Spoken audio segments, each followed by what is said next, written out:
ठाणे स्थानकातनं महत्त्वाची update. Platform क्रमांक 5च्या रुंदीकरणाचं काम आता युद्ध पातळीवर सुरू आहे। आतापर्यंत 30 ते 35% काम हे पूर्ण झालंय। पण ठाणे स्थानकातील प्लॅटफॉर्म क्रमांक 5 चे 600 मीटर रूळ सरकवण्यात आले आहेत। सोबतच सिग्नल यंत्रणा आणि ओव्हरहेड वायर यंत्रणा देखील ट्रॅकच्या अनुषंगाने सरकवून कार्यान्वित करण्यात आली।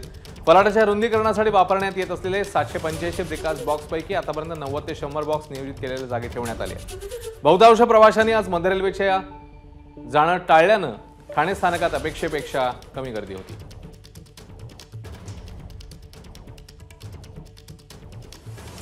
आणि ठाणे स्थानकातनं या सगळ्या संदर्भातला आढावा घेतलाय आमचे प्रतिनिधी अक्षय भाटकर यांनी। पाहूया।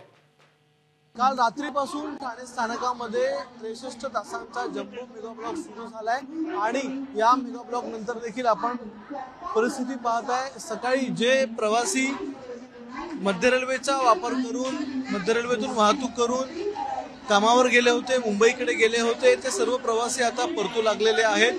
आपण पाहतोय मध्य रेल्वेने मदत कक्ष देखील या ठिकाणी स्थापन केलेला आहे। असा ठाणे, डोंबिवली अशा वेगवेगळ्या स्थानकांमध्ये असे मदत कक्ष सध्या आहेत। त्याचबरोबर आरपीएफ देखील सध्या तैनात ठेवण्यात आलेली आहे। एकीकडे ठाणे स्थानकामध्ये हे काम सुरू आहे तर दुसरीकडे सीएसएमटी स्थानकामध्ये देखील अशाच प्रकारचा जम्बो मेगा ब्लॉक आज रात्रीपासून सुरू होईल। त्यामुळे उद्या सगळ्यात जास्त लोकल या रद्द झालेल्या असणार आहेत। त्यामुळे उद्या देखील प्रवाशांनी खबरदारी घेऊन प्रवास करावा आणि गरज नसेल तर प्रवास करू नये असं सगळ्या मध्य रेल्वेच्या प्रशासनाने सांगितलेलं आहे। कॅमेरामन विनय अक्षय भाटकर, एबीपी माझा, ठाणे। एबीपी माझा, उघडा डोळे बघा नीट।